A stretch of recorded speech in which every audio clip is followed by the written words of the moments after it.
ഞാൻ സ്ഥിരം മദ്യപിക്കാറേ ഇല്ല. വർഷത്തിൽ 2 പ്രാവശ്യം. മഴ ഉള്ളപ്പോഴും മഴയില്ലാത്തപ്പോഴും. ശല്യപ്പെടുത്താം. ശരി, ജെനി ഉറങ്ങി കാണും. പൊട്ടിക്കട്ടെ, വേഗം പൊട്ടിക്കേ. ഇത് ലൂസായി പൊട്ടുന്നില്ല. കത്തിയോ വാക്കത്തിയോ വേണ്ടി വരും.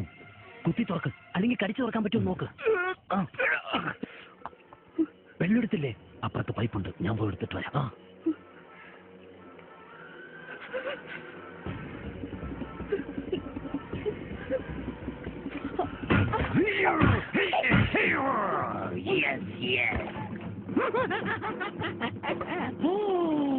ഞാൻ രാവിലെ കുളി കഴിഞ്ഞ് ജെട്ടിയിൽ നിൽക്കുമ്പോഴാ വിവരം അറിഞ്ഞു. വൃത്തിയോട് പറയുന്നു, പെങ്കോച്ചേക്ക് നാട്ടില്ലേ? എടാ ബോട്ട് ജെട്ടിയിൽ നിൽക്കുമ്പോ.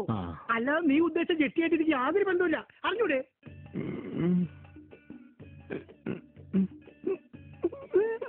എന്താ ജബ്ബാറേ? നിന്നോട് എന്തോ പറയാനാ. മരണമൊഴിയായിരിക്കും. എന്താ ജബ്ബാറേ? എന്തായാലും വിഷമിക്കണ്ട, പറയേ. മൈ, ഇന്നലത്തെ പൈന്റ് നീ എന്ത് ചെയ്തു? അത് ഇന്നലെ നിനക്ക് അടികൊണ്ട് വിഷമത്തിൽ ഞാനെടുത്ത് അടിച്ചു.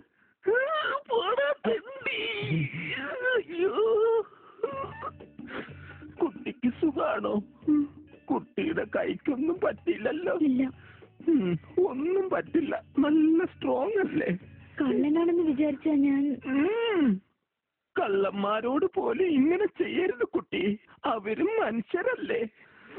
വർക്ക്ഷോപ്പിൽ ചെന്ന ആങ്ങളുടെ ഇടി, വീട്ടിൽ ചെന്ന പെങ്ങളുടെ അടി. ശരിക്കും പറ, നിങ്ങൾ ഗുണ്ടാ ഫാമിലിയാ? നിന്നെ എന്തിനാണ് ഇപ്പൊ ഇങ്ങോട്ട് കെട്ടിയെടുത്ത്? ചാവുന്നതിന് മുമ്പ് കൊച്ചിനെ അവന്റെ തന്തനെ കളിക്കണം. ഞാൻ കൊച്ചിന് പോളിയോ കൊടുക്കാൻ വേണ്ടി വന്നതാ. അപ്പോഴാ അമ്രുവേട്ടൻ ഈ മുറിയിലുണ്ടെന്ന് ഞാൻ അറിഞ്ഞത്. അമ്രുസേട്ടന്റെ കുഞ്ഞിനെ ഞാനൊന്ന് കാണട്ടെ. ഇനി കാണാൻ പറ്റിയില്ലെങ്കിലോ? മോനേതാ വാപ്പാ?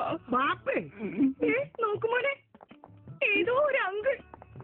ജബ്ബാർ, നിനക്ക് തരാൻ ഈ അങ്കിളിന്റെ കയ്യിൽ ഒന്നുമില്ലല്ലോ മോനെ. നിനക്ക് ഇച്ചിരി ലൂക്കോസിന്റെ വെള്ളം തരട്ടെ? നീ ഈ അവസ്ഥ കിടന്നാലും എനിക്ക് മനസ്സമാനം തരൂല്ലേ? നീ എന്ത് കടന്നിട്ട് കൂടി വീട്ടിൽ? എടാ, നീ ഇതിനും ഒരു അനുഭവിക്കാൻ കിടക്കുന്നേ ഉള്ളൂ. നിന്റെ തല പഴുത്ത് പുണ്ണായി പ്രാന്ത് പിടിച്ച് നീ ഇവിടെയൊക്കെ കറങ്ങി കിടക്കുന്നത് എന്റെ കണ്ണുകൊണ്ട് കാണൂടാ ഞാൻ.